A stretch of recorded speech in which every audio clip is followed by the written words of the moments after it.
In this video, we're going to restore our modded switch system back to the fresh, clean backup we created in the previous guide. But before we continue, quick disclaimer.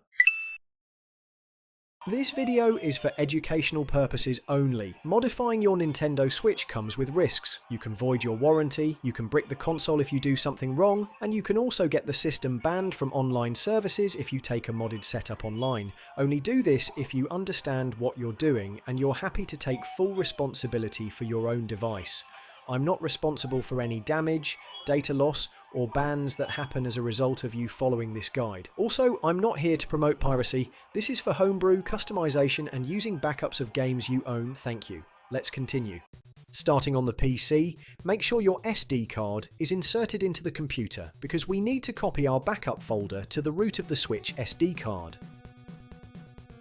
This part will take at least 5 minutes, so feel free to grab yourself a coffee and come back once it's done.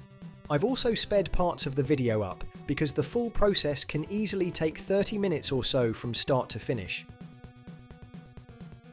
Once that's finished, open the backup folder, then go into the alphanumeric folder inside it. From there, move all of the files in that folder into the restore folder. When that's done, safely eject your SD card and we'll move back over to the Switch.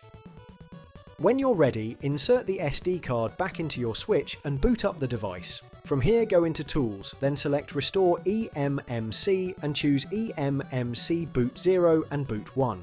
Once everything is ready, press the power button at the top of the console to confirm and begin the restore of the partitions. This first step won't take long. Once it's finished, close the window and select eMMC RAW GPP. Wait about 6 seconds, then press the power button to confirm and continue. This part will take longer, usually at least 20 minutes, depending on whether you're restoring a V1, V2 Lite or OLED model.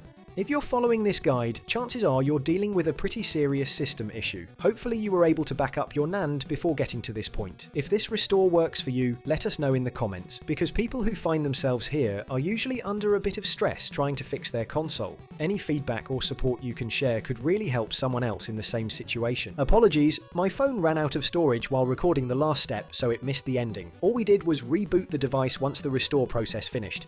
So now, fingers crossed, you should be able to boot straight into your official system firmware without any issues. If you reset your device before backing up your SysNAND, you'll likely be taken straight to the first time setup screen. And if that's what you're seeing, congratulations, you've successfully recovered your system and we can now continue. Don't worry, this message is completely normal. Your atmosphere and bootloader files on the SD card are safe. Just select delete, then restart the device. I know this can be a stressful moment when something goes wrong with your console, so I really hope this guide helped you get things working again. If it didn't solve your issue, drop a comment below and we'll try to help point you in the right direction. And if this video helped you out, please consider liking the video and subscribing to support more guides like this. As always, thanks for watching.